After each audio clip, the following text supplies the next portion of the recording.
pueden ver en sus programas, se titula El ADN de nuestra iglesia. Esta es una serie que, ligeramente diferente, pero la predicamos cada determinado número de años, porque consideramos muy importante el recordar la dirección que necesitamos llevar, recordar los fundamentos más importantes de nuestra iglesia. Si tú estás aquí por primera vez y nos estás visitando, la verdad es que te va a pasar como a los adolescentes que van a comer a casa de su amigo y ese día les toca el discurso del papá, ¿no? O sea, es para la familia, pero te va a venir bien escucharlo para que entiendas también cómo es nuestra iglesia y cuál es la dirección que llevamos, ¿okay? En la semana número 1 de nuestra serie analizamos cuál es nuestra verdad fundamental, ¿no? O sea, cuál es el principal valor que nosotros como iglesia seguimos, y es precisamente que estamos convencidos que hay una verdad que reina sobre todas las cosas. Estamos convencidos que la Biblia es la expresión escrita de esa verdad, ¿no? Y en la Biblia nos dicen que Jesucristo vino específicamente a dar un testimonio acerca de la verdad y que Él mismo es la verdad. Entonces nuestro fundamento básico es Jesús es la verdad, ¿no? Y Él es la razón por la que todos estamos aquí, ¿okay? Ahora, también hablamos de cómo esa verdad contesta las preguntas más importantes que nos hacemos los seres humanos. Y la pregunta más importante la contestamos la semana pasada. Es la pregunta, ¿qué hacemos aquí? ¿Para qué existimos? ¿Para qué nos creó Dios? Y aprendimos que todos nosotros somos portadores de la imagen de Dios. Y nuestro trabajo es darle gloria a Dios, ¿verdad? Mostrando cómo es realmente Él. Entonces le permitimos transformarnos, le permitimos ir sanando nuestro corazón y de alguna manera rehacer esa imagen que se perdió hace muchos años para que podamos reflejar la imagen de Dios y que le dé gloria, ¿okay? El día de hoy vamos a hablar de otra forma de glorificar a Dios. De hecho es la segunda forma más importante y está relacionada con el segundo mandamiento más importante que nos dio Jesucristo. Cuando le preguntaron a Cristo cuál era el mandamiento más importante, Él dijo: ama al Señor tu Dios con todo tu corazón, con todo tu ser y con toda tu mente. Pero luego siguió hablando y habló del segundo. Está en Mateo 22, versículos 39 al 40, y dice así, dice: el segundo se parece a este: ama a tu prójimo como a ti mismo. Entonces fíjense, Jesucristo nos dice que los dos mandamientos más importantes, uno es amar a Dios, y aprendimos la semana pasada, ¿no?, que eso significa glorificarlo. Darle gloria es cuando lo amamos porque tenemos una relación profunda con Él, pero como producto de esa relación tenemos que aprender también a amar a toda la gente a nuestro alrededor como nos amamos a nosotros mismos, como pensamos en nosotros. Siempre pensamos primero en nosotros, nos preocupan las cosas que queremos, ¿verdad? Y aquí dice, pues tienes que amar a la demás gente como te amas a ti mismo. Y fíjense qué más dijo, dice: de estos dos mandamientos dependen toda la ley y los profetas. En tiempos de Cristo, cuando una persona decía la ley y los profetas, de lo que estaba hablando era de la Biblia. Esa era toda la Biblia. Entonces lo que acaba de decir Jesucristo es: si tú tienes una relación personal con Dios de amor consistente, que hace que tu corazón sea transformado y le des gloria con tu vida, y eso te lleva a amar a toda la gente a tu alrededor, tienes toda la Biblia bajo control. O sea, estás cumpliendo todo lo que dice la Biblia si amas a Dios y amas a la gente a tu alrededor, ¿okay? Entonces nuestro segundo valor más importante, dice su programa, nuestra segunda forma de glorificar a Dios es amarnos los unos a los otros.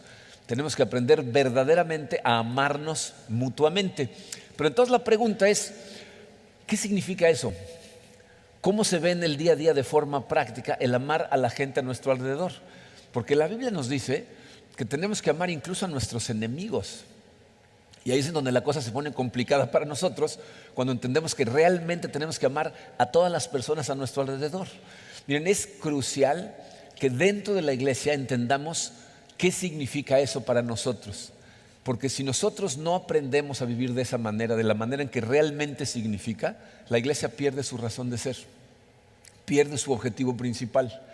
O sea, la iglesia se puede convertir en un grupo social, se puede convertir en un grupo de apoyo, ¿no? Se apoya a la gente mutuamente, o que trata de llevar justicia social a los lugares que se necesitan, o un grupo de intelectuales estudiando documentos, pero pierde su razón de ser si la razón por la que estamos aquí no es cumplir esa comisión que nos dio Jesucristo, que era hacer discípulos de todas las naciones. Entonces necesitamos entender lo que esto significa verdaderamente. Entonces vamos a ponernos en manos de Dios y vamos a analizar cómo debería ser la vida en la iglesia. ¿Okay? Padre, te damos gracias, Señor, como lo hacemos siempre, Padre. Te damos gracias por tu amor. Te damos gracias por ese incomprensible amor que nos mostraste al enviar a tu Hijo Jesucristo a morir en la cruz. Gracias por haber comprado vida para cada uno de nosotros. Señor, nosotros queremos glorificarte con nuestra vida. Estoy convencido que esta iglesia quiere darte gloria en todo lo que hace. Y sé, Señor, que eso es imposible si no entendemos lo que tú quisiste decir con las palabras que nos dijiste. Te pido, Señor, que abras nuestros ojos esta mañana. Que nos llenes de tu espíritu para que podamos ver a través de la lente de tu palabra lo que significa amarnos mutuamente y que nos ayudes a hacerlo, Señor. Necesitamos de ti esta mañana y te pedimos que nos llenes, nos enseñes, nos expliques, nos dirijas y que al final de este mensaje, Señor, podamos salir de aquí con un corazón transformado y dispuesto para servirte a ti. Nos ponemos totalmente en tus manos, Padre, en el poderoso nombre de tu Hijo Jesucristo. Amén. Bien, miren, hay un pasaje, de hecho, al principio de nuestra serie les ofrecí que íbamos a estudiar este pasaje, que vimos un par de versículos en aquel entonces, pero que lo íbamos a estudiar a profundidad. Este pasaje, que seguramente conocen, lo hemos leído más de una vez, es un pasaje que si lo profundizas, te vas a dar cuenta cómo nos va a llevar a través de toda la historia de lo que hace Dios por nosotros y luego nos va a llevar a entender lo que nosotros deberíamos de estar haciendo. Entonces nos va a explicar lo que significa amarnos mutuamente. La gente, lo conocemos muy bien, generalmente se para después de los primeros dos versículos. Los primeros dos versículos son muy conocidos, pero nosotros no nos vamos a parar en el 2, vamos a llegar hasta el 8 y van a ver cómo nos mete a todos a la historia de lo que Dios está haciendo. ¿Okay? Entonces vamos a empezar, es Romanos 12, versículos 1 al 8. El versículo número 1 inicia diciendo estas palabras. Dice: por lo tanto, hermanos, tomando en cuenta la misericordia de Dios. Me voy a detener ahí un momentito. Miren, cada vez que pasemos en la Biblia por esas palabras, la misericordia de Dios, los voy a tratar de profundizar, regresar a que analicen lo que eso significa. Porque esa es la base de todo lo que pasa en el corazón del ser humano. Si comprendemos eso bien, entonces vamos a vivir la vida bien. La misericordia de Dios. ¿De qué se trata eso? Miren, una de las razones por las que Jesucristo es una persona incomprensible para nosotros, de hecho, incluso la gente que lo quiere criticar y lo quiere atacar no tiene manera de descifrar lo que era Jesucristo, porque era una paradoja ambulante. O sea, Jesucristo era una paradoja, es algo que parece contradictorio, ¿no? Jesucristo era una paradoja cuando lo comparamos con la naturaleza humana que nosotros conocemos. Es decir, dice, todos sabemos, porque hemos leído los evangelios, que Jesucristo caminaba con un poder que es incomprensible para nosotros e inalcanzable, ¿no? Hemos hablado de cómo, por ejemplo, tenía poder sobre la naturaleza, ¿no? Vemos escenas en los evangelios en donde Jesucristo va caminando y se le antoja un higo, ¿verdad? Y es temporada de higos, pero se acerca a la higuera y no tiene higos, y entonces le dice, sécate, y se seca, ¿no? Vemos escenas en donde va en una barca dormido con un grupo de discípulos que son marineros profesionales, se desata una tormenta y los discípulos están muertos de miedo, lo despiertan y él se levanta y dice, ¿por qué me despiertan? Le dan la orden a la tormenta, detente, y se detiene. Entonces los marineros están en el río, se vuelve a dormir él, pero los otros están muertos de miedo, pero ahora de él, ¿no? Y dicen, ¿quién es este que le da órdenes a la naturaleza y le obedece? ¿No? O sea, tiene poder sobre la naturaleza. Tiene un poder. Miren, Hollywood nos trata de mandar este mensaje de que en el universo hay una dualidad en donde hay una guerra entre el bien y el mal, ¿no? Entonces Dios contra el demonio, y a veces el demonio empieza a ganar y luego Dios, ¿no? Pero vemos eso en los evangelios. Cada vez que Jesucristo llega a presencia de un demonio, ¿qué hace el demonio? Se pone a temblar de miedo. No dice, a ver, venga, a ver, no, al revés dice, no, por favor, no nos vayas a hacer algo, ¿no? O sea, tiene poder sobre los espíritus de este mundo.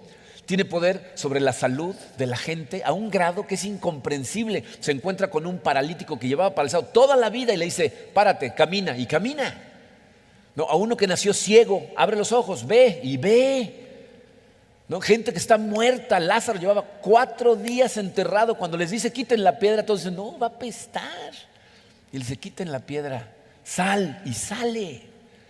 Entonces tiene un poder que es incomprensible, inalcanzable, pero les voy a decir cuál es la paradoja. No vemos una sola instancia en todos los evangelios, e incluso si vas a estudiar manuscritos que no son bíblicos en donde se hablaba de Jesucristo, no vas a encontrar una sola instancia en donde Jesucristo utiliza ese poder para beneficio propio.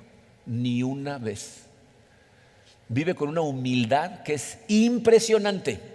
Desde el lugar en donde decidió nacer, ¿verdad?, en una familia pobre, en el lugar más pobre del Imperio Romano, ahí decide nacer, en un pesebre, entre animales.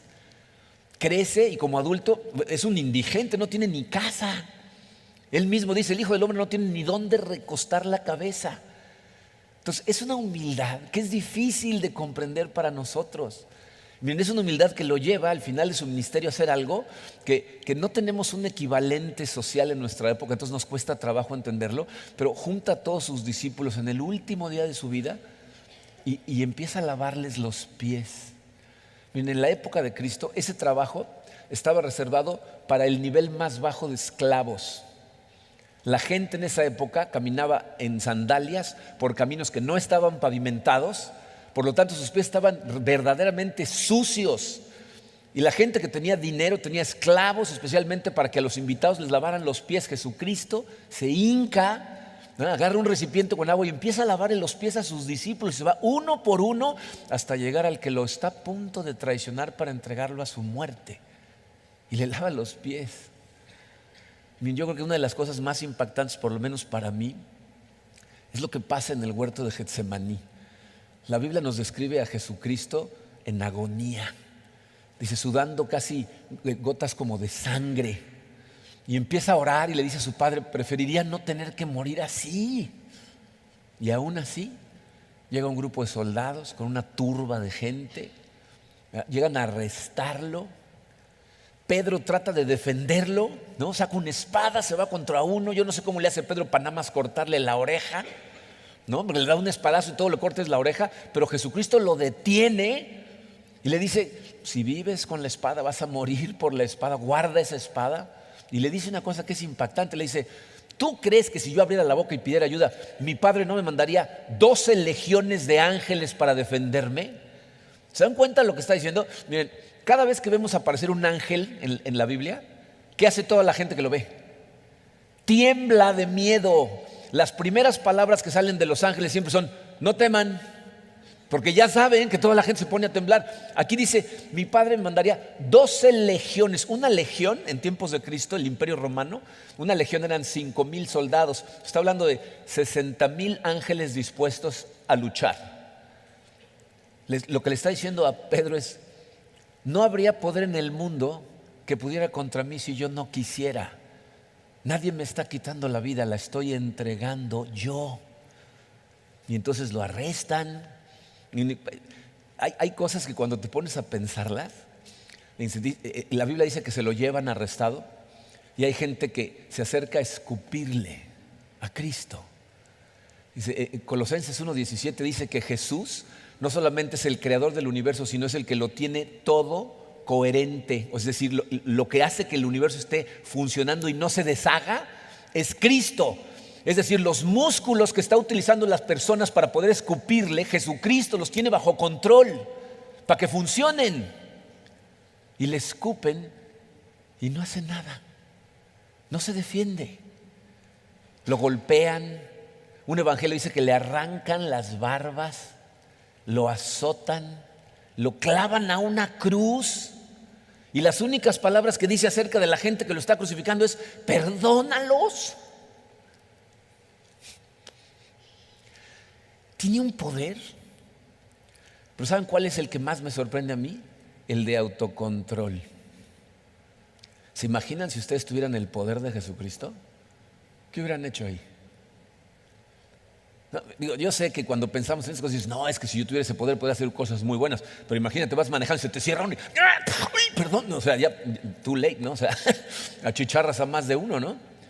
Pero Jesucristo demuestra un autocontrol tal que gracias a ese autocontrol en la cruz, fíjense, el autocontrol nos revela la misericordia de Dios, porque gracias a ese autocontrol Jesucristo da su vida en la cruz, no se defiende, ¿verdad? No los detiene y gracias a eso compra vida para ti y para mí. De esa misericordia está hablando Pablo. Entonces fíjense lo que nos dice. Dice, por lo tanto, hermanos, tomando en cuenta la misericordia de Dios, les ruego que cada uno de ustedes, en adoración espiritual, ofrezca su cuerpo como sacrificio vivo, santo y agradable a Dios. Dice, Pablo es una persona que escribe sus cartas de forma muy completa. Por ahí del capítulo 6 de Romanos nos estaba diciendo lo que no deberíamos de hacer con nuestro cuerpo. De hecho dice lo opuesto a lo que dijo aquí. Dice, ya no ofrezcan su cuerpo para pecar. ¿No? Lo que estaba diciendo es, no utilices tus ojos para pecar, no utilices tus oídos para pecar, no utilices tus sentidos, o sea, esas cosas que utilizamos para recibir información, dice, ya no las pongas al servicio del pecado. Y aquí en el capítulo 12 dice, en lugar de hacer eso, tienes que ofrecérselos a Dios, es decir, por todo tu cuerpo, todo tu ser en el altar de Dios. ¿Para qué? Para que le dé gloria a Dios. Esa es tu forma de glorificar a Dios, entregarte a Él, ¿ok? Ahora, el siguiente versículo, el versículo 2, es un versículo muy conocido, ¿ok? Y en este pasaje se nos va a decir en el versículo 2, ¿cuáles son los obstáculos por los que nos cuesta mucho trabajo hacer lo que nos va a pedir que hagamos y cómo podemos eliminar esos obstáculos? El versículo 2 empieza diciendo, no se amolden al mundo actual. Yo creo que muchos de nosotros conocemos ese versículo de memoria, ¿no? No se amolden al mundo actual. Les voy a decir cuál es el error que a veces cometemos. Lees ese versículo y mucha gente tiene la tendencia a pensar, ok, hay una lista de comportamientos que tiene el mundo que yo tengo que empezar a evitar. Y entonces hacemos una lista de los comportamientos del mundo y decimos, esto es lo que yo no tengo que hacer. Tiene valor el hacer un estudio como ese, pero honestamente verlo de esa manera es verlo de una forma totalmente superficial. Porque esto no se trata nada más de ver qué acciones no quiere que haga yo Cristo, sino de dónde vienen, para poder eliminarlas. Entonces lo que tenemos que hacer es analizar cuál es el patrón de comportamiento del mundo, del que todos, escuchen esto, todos somos víctimas y va a estar en nosotros a menos que el Espíritu Santo lo elimine. Los patrones de comportamiento del mundo son 3 y todos hemos estado ahí en algún momento de nuestra vida. Para empezar, hemos perseguido cosas creadas en lugar del Creador. Todos. En algún momento has tomado la elección de perseguir a las cosas como si ese fuera el objetivo en lugar de el Creador. Todos, absolutamente todos, en algún momento hemos pensado que sabemos mejor que Dios lo que es bueno para nosotros. Y a lo mejor no lo dijiste con esas palabras. O sea, lo dijiste, no, yo sé mejor que Dios. Pero cada vez que tú tomas una acción que sabes que va en contra de lo que Dios quiere que hagas, lo que estás haciendo es decir, esto me va a hacer feliz. Dios dice que no, sí, pero yo sé que sí me va a hacer feliz. Sé mejor que Él. Y te voy a decir en qué otra caemos todos. Todos, absolutamente todos, hemos disfrutado de los regalos de Dios y no le hemos dado las gracias. En algún momento, O sea, piensa todo lo que pasa durante tu día. Te levantas en la mañana, a lo mejor un día descansado, ¿no? Tuviste una buena noche con la mente clara, ¿no? Te levantas feliz y empiezas a hacer cosas. Si no te levantaste y en ese momento dijiste, gracias Señor, tengo un día más, te pasaste de largo. Si te fuiste a la cocina y te hiciste un delicioso café, no sé si tomen café o té, ¿no? Pero si hacen algo que les gusta y le das una pregunta y dices, ¡ah, qué rico! Y si no te detuviste a decirle, gracias Señor, ya te pasaste de largo. Si ves un amanecer precioso, un atardecer, o ves la sonrisa de tus hijos, o sientes la caricia de tu pareja y no te detienes a decir, gracias Señor. ¿Saben qué dice la Biblia? Que es una blasfemia. Porque todas las cosas que Dios creó para nosotros fueron creadas para que produjeran adoración en nosotros al Creador. Y en todo momento, cada vez que disfrutáramos algo, dijéramos, gracias Señor, gracias por todas estas cosas. Y nos pasan, miren, sin darnos cuenta. Bueno, o sea, nos suceden muchas veces estas cosas y ni cuenta te das. ¿Qué significa eso? Estás amoldado al mundo. O sea, sigues un patrón del mundo y ni siquiera te das cuenta. ¿Okay? Entonces lo que nos está diciendo aquí Pablo es, no puedes seguir viviendo amoldado al mundo.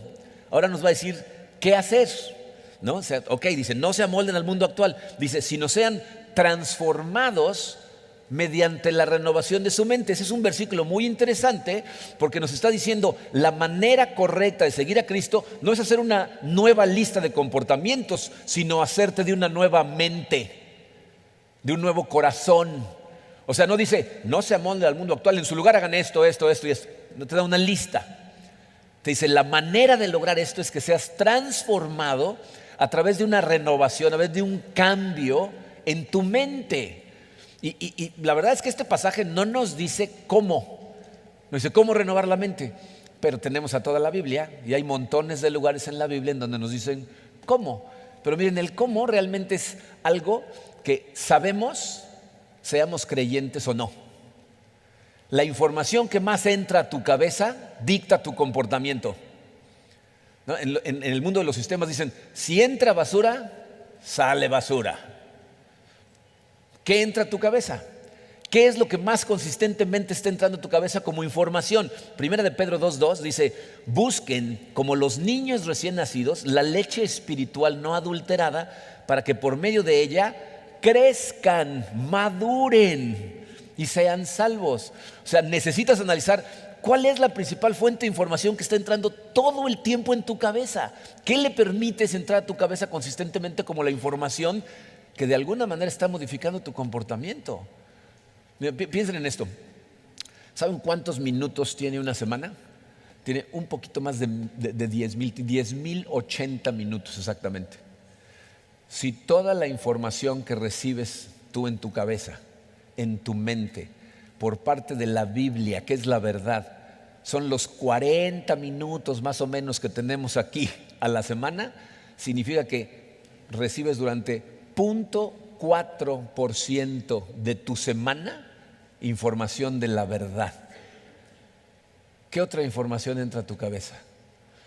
¿Cuánto pasarás viendo televisión, Facebook, películas, ¿no? Información del mundo. Estar viendo lo que pasa y cómo vive el mundo, ¿no? O sea, lo que entra a tu cabeza va a dictar tu comportamiento. La gente no empieza a comportarse de una manera así de repente. Pues esto no es instantáneo, es algo que empieza a entrar a tu cabeza, empieza a meditar en esas cosas, empieza a crear ideas, empieza a generar emociones y al rato actúas. Piensen en una persona que empieza a engañar a su esposo o a su esposa. ¿Ustedes creen que eso sucede un día que la persona se levanta, sale de su casa y dice, nos vemos mañana, y va manejando de repente y dice, voy a engañar a mi mujer? ¿Así sucede? O las situaciones alrededor empiezan a empujarlo o a empujarla y entonces empiezan a imaginarse cosas y están viendo programas y están viendo películas y empiezan a crear imágenes, empiezan a crear fantasías y de repente cuando la oportunidad se presenta, toman acción. La Biblia dice, cuida muy bien lo que entra a tu cabeza porque de ello mana la vida. Entonces, si queremos que se transforme en nuestra vida, tenemos que renovar nuestra mente, ¿okay? Ahora, fíjense, lo que nos va a decir a continuación Pablo es 2 beneficios que obtiene una persona que permite que su mente sea renovada. En la segunda parte del versículo 2 dice, así podrán comprobar cuál es la voluntad de Dios buena, agradable y perfecta. Una persona que le permite a la palabra de Dios renovar su mente va a empezar a entender, a conocer la voluntad de Dios. Miren, el error que comete la mayor parte de la gente con el asunto de la voluntad de Dios es que piensan que es algo que hay que salir a encontrar, ¿no? Como que hay que hacer una búsqueda, una cacería, a ver dónde encontramos la voluntad de Dios. Pero este pasaje nos está diciendo, de acuerdo a la Biblia, que no es algo que encontramos, sino algo que conocemos y entonces empezamos a vivir de una manera diferente debido a la renovación de nuestra mente. O sea, una mente renovada lo que hace es crea unos filtros diferentes a través de los cuales percibimos la realidad. Y entonces cuando empiezas a ver las cosas de forma diferente, te empieza a llevar esa forma de interpretar la realidad a vivir de una manera diferente que es de acuerdo a la voluntad de Dios. Entonces empieza a vivir de acuerdo a la voluntad de Dios. Entonces ese es el primer beneficio. Vas a ver las cosas diferente cuando tu mente se renueva y vas a empezar a vivir de acuerdo a lo que Dios quiere que vivas. El segundo beneficio, la verdad es que por el tipo de sociedad en la que vivimos no parece beneficio, pero sí es un beneficio. En el versículo 3 dice, por la gracia que se me ha dado, les digo a todos ustedes, nadie tenga un concepto de sí más alto del que debe tener, sino más bien piense de sí mismo con moderación, según la medida de fe que Dios les haya dado. Les voy a decir qué está diciendo Pablo. Fíjense, nos acaba de decir que en vista del amor, de la misericordia que Dios tiene por todos nosotros, deberíamos de convertirnos en instrumentos de su justicia, poner nuestro cuerpo a trabajar para su gloria. Y para lograrlo, dice, tenemos que permitir la transformación de nuestra mente renovándola. Y entonces vamos a vivir para su voluntad. Pero de inmediato, lo que dice en el 3, fíjense, es un ataque al error del que hablaba yo la semana pasada, a la percepción que tiene la gente de pensar que todo es acerca de nosotros. Lo que está diciendo Pablo es, sí, Dios te va a usar, tiene un plan para ti, ¿verdad? Tiene una voluntad específica para ti, pero que no se te suban los humos, por favor, porque esto no es acerca de ti. Tú no eres el centro de la historia, tú no eres la estrella. Miren, cuando estaba en secundaria, yo iba en primero de secundaria, mi hermano Enrique iba en tercero. Iba con un compañero que era hijo de, bueno, aquí me voy a volar a toda una generación, pero era hijo de Julio Aldama, un actor mexicano del siglo pasado, ¿no? Y entonces en la escuela pues era como que, ¿no? El hijo de Julio Aldama. Y tenía 2 hermanas. Y me acuerdo que una vez nos platicaron que los 3 habían salido como extras en una película en la que Julio Aldama era la estrella principal. Y entonces en esa época pues no había videocaseteras, o si querías ver una película tenías que ir al cine, ¿no? Entonces nos estaban presume que salían como extras, pues ahí vamos al cine a ver la película, ¿no? Y me acuerdo que estábamos con el amigo de mi hermano y de repente pasa una escena y dice, ahí estoy yo, ese soy yo. Y yo, ¿dónde? Allí atrás, ese es un cactus. No, soy yo. O sea, ni se veía, ¿no? O sea, borroso, haciendo nada. Ahí, ese soy yo, ¿no? Bueno, en el ámbito de la historia de la redención de Dios, ese eres tú, ese soy yo. Un extra, ¿no? Que pasa en la película y dice, ay, ¿en dónde? No, esa es una sombrilla, no, soy yo, ¿no? ¿No? Eso somos nosotros. Y eso es lo que nos está tratando de decir Pablo. Dice, sí, Dios tiene una idea, un plan para ti. Necesitas permitirle que renueve tu mente, pero entiende, esto no es acerca de ti. Y miren, esto para nosotros es muy difícil. Ahorita nos da risa, pero la verdad es que miren, estamos tan bombardeados por una sociedad que nos quiere hacer creer que esto es acerca de nosotros, que la mayor parte de la gente interpreta incluso la Biblia a través de ese lente y piensa que todo es acerca de ellos. Interpretamos la iglesia para que la iglesia sirve y pensamos que es acerca de nosotros. Por eso tenemos gente que llega aquí y su actitud es, sírveme, hazme sentir cómodo, educa a mis hijos, tú enséñales. Tenemos familias que se han ido enojadas de aquí porque entre semana sus hijos se portan muy mal y nos dicen, es que no están ayudando. Perdón, pero de acuerdo a la Biblia esa es tu chamba. Nosotros estamos aquí para apoyar y para complementar, pero el trabajo es tuyo. Y aún así la gente de verdad, sírveme. Yo quiero estar aquí cómodo, la iglesia me tiene que dar a mí. Por eso Pablo dice, que no se te suban los humos. Esto no es acerca de ti. Acuérdate que te redimió porque tiene un plan para ti, pero tú no eres la estrella de la película.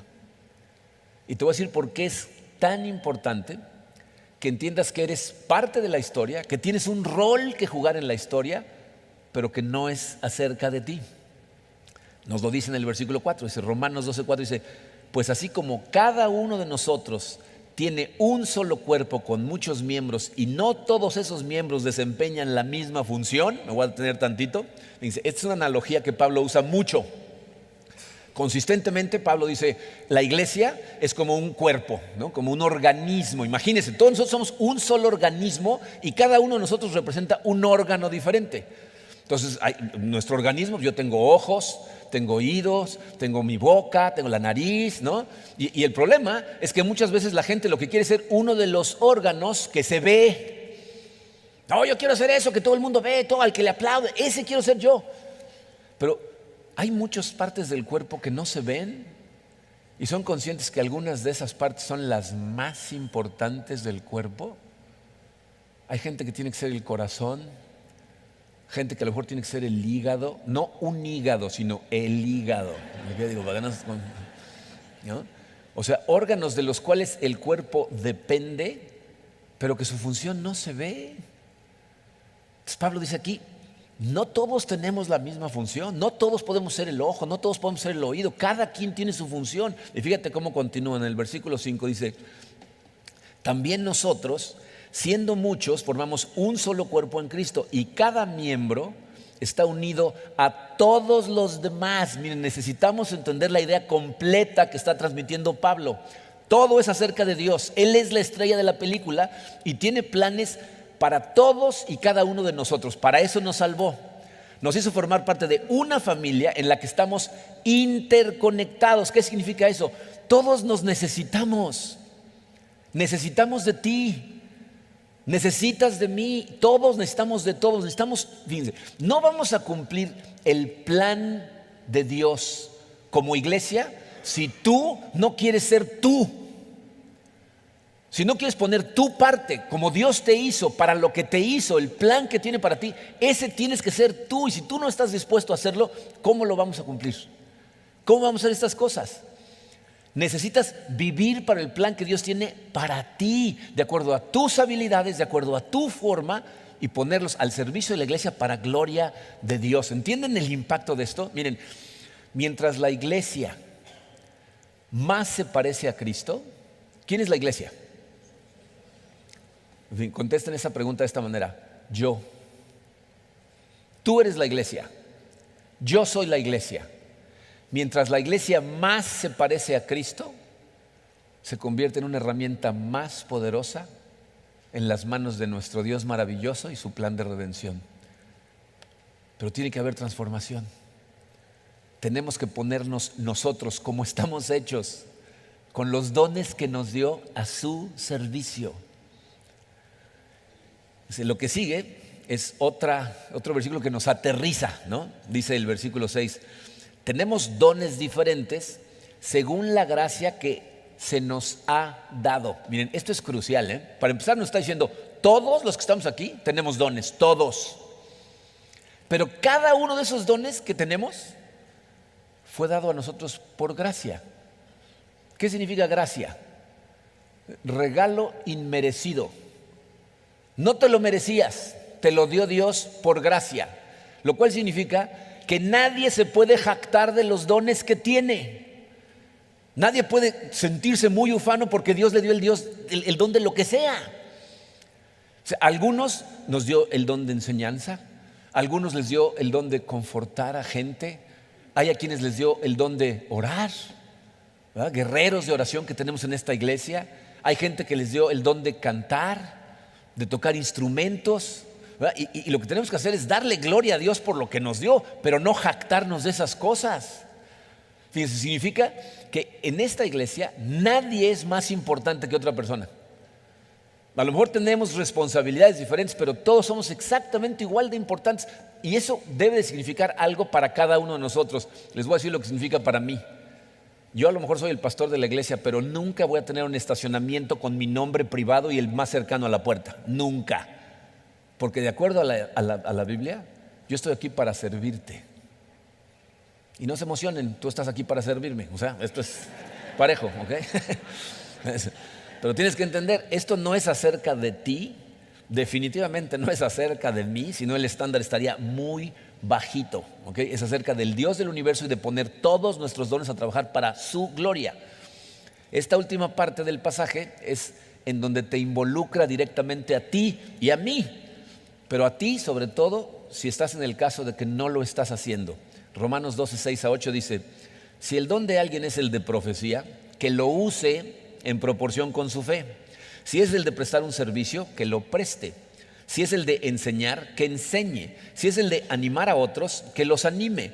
Si es el de socorrer a los necesitados, que dé con generosidad. Si es el de dirigir, que dirija con esmero. Si es el de mostrar compasión, que lo haga con alegría. O sea, lo que está diciendo es, el don que te haya dado Dios, lo que tienes que hacer con él es usarlo. Ponte a trabajar para su gloria. Miren, mucha gente no está usando los dones que Dios les dio. En muchos casos, la gente no piensa que tiene un don, pero ya nos dijo la Biblia que todos tenemos dones. En otros casos, es porque es gente que quisiera tener el don de otro. Es que yo quiero hacer eso. Yo quiero estar ahí arriba, yo quiero ser visible. ¿Sabes qué harías si tuvieras ese don? Lo mismo que estás haciendo con el que tienes ahorita. Porque tienes un don, ¿lo estás usando? Tienes que ponerlo a trabajar. Entonces, fíjense, con esto empezamos a ver para qué existe la paradoja que es Jesucristo. O sea, Jesucristo, su paradoja, Él, el ser más poderoso del universo, fíjense, el único hombre que ha caminado por esta tierra que tenía todos los dones, pero en lugar de enorgullecerse por eso se humilló a sí mismo al grado de lavarle los pies a sus discípulos y dar su vida por todos nosotros. Hizo todo eso para mostrarnos cómo deberíamos de vivir nuestra vida. Nos estaba enseñando una lección muy clarita. O sea, él, fíjense, antes de regresar al cielo, junta a sus discípulos y les dice: se me ha dado toda la autoridad, toda, y yo se las voy a dar a ustedes. Pero no para que se pongan ustedes encima de los demás, sino para que les sirvan. Y su mandamiento más importante es amar. Entonces, eso nos enseña una cosa muy clarita. Fíjense, dice su espacio en blanco. ¿Qué significa amar a los demás? ¿Saben qué significa? Lavarles los pies. Amar a la gente a tu alrededor significa lavarle consistentemente los pies a la gente a tu alrededor. Buscar lugares en donde puedes lavar pies de acuerdo a como Dios te haya hecho. Bien, ¿son conscientes de lo que pasa aquí cada semana, de lo que ha estado pasando en los últimos meses? Se los queremos mostrar. Vean este video, por favor.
Miren,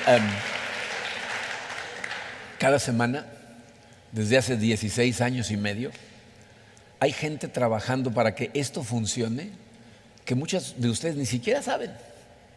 Si tenemos a gente que cada semana imprime programas, se juntan y doblan los programas, les ponen la hoja de oración, les ponen los sobres, oran por las personas que van a utilizar cada semana. Tenemos a gente que ahorita pues tenemos un lugar más amplio, ¿no? Hasta hace un mes estábamos en un lugar más apretado y entonces había gente que los estaba dirigiendo hacia sus lugares, ayudándolos a encontrar un espacio. Tenemos gente que entre servicios camina entre las sillas, levanta todos los vasitos vacíos, los vasos de Starbucks que se quedan, cualquier cosa que deje, ¿no? Porque mucha gente piensa que la iglesia es como era su mamá, ¿no? Cuando salían de su cuarto la cama se hacía sola y les levantaban la ropa, ¿no? Pensaban que eran unos duendes y no, aquí no hay duendes, no hay gente que está trabajando. Dice, tenemos a nuestra banda, miren, estos chicos, la mayor parte de ellos, de hecho prácticamente todos, son voluntarios. Y es gente que para poder cantar aquí, ¿verdad?, tienen que practicar, tienen que aprender canciones. Si tú el día de hoy vas y les dices, quiero cantar en la banda, te van a decir, ven a hacer una audición. Y si resulta que sí cantas, ¿no? Porque aquí sí tenemos amor por la gente y le decimos, si quieres no cantes cuando no pueden, ¿ok? Si cantas, te van a decir, ok, tienes que servir en el ministerio 3 meses antes de que te subas al escenario. Y hoy en día la tienen fácil porque aquí están las cosas. Hasta hace un mes y durante 16 años era llegar a las 7 de la mañana, montar, cargar bocinas, poner cables y al final del servicio desmontar, guardar todo. Y aquí están. Si tienen idea de la cantidad de trabajo que hay atrás del área de niños, de la cantidad de planeación, la cantidad de maestros, de voluntarios, de gente que está ahí. ¿Saben qué están haciendo todos ellos? Lavándote los pies, lavándome los pies. En los últimos 3 meses, vieron ahorita algunas fotos, esto ha sido un lugar que cada vez que venía yo, mientras estábamos terminando el edificio, no sabes, se me salían las lágrimas. Teníamos ejércitos de voluntarios trabajando aquí, los carpinteros. Tenemos 2 equipos de carpinteros, cada uno dirigido por una persona que sabía de carpintería y un montón de voluntarios que no sabían, pero estaban dispuestos a ayudar. Toda la madera que ven en el lobby, la mesa de bienvenida, toda esa mesa la hicieron de cero. Lo que adorna la cafetería, la recepción de niños, toda esa madera la hicieron voluntarios. Las 2 cruces que ven ahí atrás colgadas, las hicieron de cero voluntarios. Y no nada más las hicieron, las cargaron y las subieron. ¿Saben cuánto pesan esas cruces? Todos los bastidores que tenemos alrededor del salón para absorber el sonido, lo hizo otro equipo de carpinteros con un montón de personas que vinieron y engraparon y clavaron y estuvieron trabajando aquí a veces 10 a 12 horas durante 4 o 5 semanas sin aire acondicionado, bañados en sudor, lavándote los pies. Estas sillas en las que estamos sentados llegaron desarmadas. Cuando mandamos un correo llegaron, un ejército de personas. Tuvimos que organizar toda una estrategia para que unos cargaran, unos pusieran tornillos, otros los atornillaran, otros los fueran amontonando. Los 2 primeros domingos de servicio tuvimos que quitarlas todas para poder limpiar. Entonces, a las 7 de la mañana del domingo había gente aquí montando sillas. ¿Sabes qué estaban haciendo? Lavándonos los pies. De eso se trata la iglesia. Y miren, ¿saben qué cosas a mí de veras me vuelan? O sea, no puedo comprender. Cuando tenemos a gente que te está sirviendo, como la gente que está en el estacionamiento, como la gente bienvenida que te está sentando, y de repente la gente los insulta, los maltrata, ¿no? Mamás que llegan a gritonear a maestras que están como voluntarias todo el día, todo el domingo y preparándose toda la semana y les ponen una gritoneada espantosa. Y miren, yo entiendo que hay personas que llegan muy nuevas, heridas, y la gente herida es la que tiende a herir más a otras personas. Y nuestra labor es amarte como llegas. La parte que no entiendo es la gente que conozco y sé que lleva ya bastante tiempo y no son tan nuevos. Simplemente siguen viendo la iglesia a través de la lente de que todo es acerca de mí. Y te voy a decir honestamente, te vamos a seguir amando igual. Porque nuestro trabajo es servir a la iglesia. Pero es importante que escuches estas cosas. Miren, ¿saben qué me da tristeza? Y les voy a decir exactamente por qué me da tristeza. Cada vez que invitamos a gente a venir como voluntarios para hacer cualquier actividad, casi siempre es el mismo grupo de personas el que viene. Yo sé que hay gente que no puede, que quisiera y no puede. Pero también sé que hay gente que puede y no viene. Y me da tristeza, ¿sabes por qué? Porque no sabes lo que te estás perdiendo. Por eso la gente viene y regresa, porque no hay cosa más hermosa que convivir con la familia de Dios. Y mientras más sirves, más maduras. ¿Sirve gente? Sí. ¿Es un número grande? Sí. Pero en comparación a los que somos, no. Ya sé, a lo mejor estás pensando, sí, está bien, ya dinos qué hacer, ¿no? Está bien. Primero quiero que entiendan esto. Miren, no te estoy tratando de hacer sentir culpable. Te estoy tratando de confrontar. Que es lo mismo, ¿no? Pero bueno, ligeramente diferente. Te digo estas cosas, te voy a decir por qué. Porque te necesitamos. O sea, la iglesia nos necesitamos mutuamente. O sea, ya viste lo que dijo Pablo. O sea, tenemos que estar totalmente unidos para que el cuerpo crezca y funcione. Esta iglesia ya creció. O sea, en tamaño, físicamente. Las manos que teníamos antes no nos alcanzan. Necesitamos gente en el área de niños, necesitamos gente en bienvenida, gente en el estacionamiento, necesitamos gente. Entonces, si esto te está sonando a cachetiza, acércate a la mesa de información y pregunta qué ministerios hay. Hay más de los que te imaginas, porque muchos de los ministerios, de hecho la mayoría de los ministerios en esta iglesia no se ven, pero son cruciales. Entonces, acércate a pedir información. Miren, de verdad estas cosas son tan importantes porque servir te ayuda a crecer, y si tú verdaderamente quieres ser utilizado para la gloria de Dios, necesitas ser transformado, y no vas a hacerlo como espectador. Necesitas ser actor, necesitas tomar acción, y cuando empieces a hacerlo vas a empezar a madurar y ¿sabes qué va a pasar? Va a dejar de ser un sacrificio y se convierte en un gozo. Y entonces cuando la gente nos vea, cuando nos vea amarnos de esa manera unos a otros, entonces van a decir, estos son discípulos de Cristo. Porque Jesucristo personalmente dijo que el sello de una persona que es discípulo de Cristo es la manera en que ama a las personas a su alrededor. Juan 13:35 dijo Jesucristo, de este modo todos sabrán que son mis discípulos si se aman los unos a los otros. Entonces, mientras más nos parezcamos a Jesucristo, que es una paradoja ambulante, que vivió su vida para servirnos, que se humilló al grado más bajo por nosotros, mientras más se parezca la iglesia a Cristo, va a ser una herramienta más poderosa de transformación para cumplir el plan que Dios tiene para cada uno de nosotros. En vista de la misericordia y del amor que Dios nos dio, tenemos que entregarnos a Él, convertirnos en un sacrificio vivo para ponernos en sus manos. Vamos a orar. Padre, te doy tantas gracias, Señor, por tu palabra, por estas palabras escritas por tu Hijo Pablo, que de forma tan clarita nos llevan a través de toda la historia, Señor, de cómo para darnos un ejemplo claro, Señor, tú te humillaste, tú dejaste tu deidad y te pusiste al servicio de los hombres para comprar vida para nosotros, sacrificándote. Sé lo difícil que es esto, Señor. Creo que todos los que estamos aquí sabemos la lucha interna que tenemos contra nuestro ego. Por eso te pido, Señor, que tu Espíritu inunde nuestros corazones y nos haga darnos cuenta de el tamaño de libertad que disfrutamos cuando reconocemos que esto no es acerca de nosotros, sino de ti.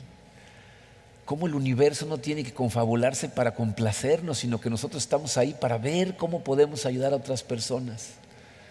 Transforma nuestro corazón, Señor. Ayúdanos a ver a través de la lente de tu palabra, de realmente entregarnos a tu servicio, amando a los demás.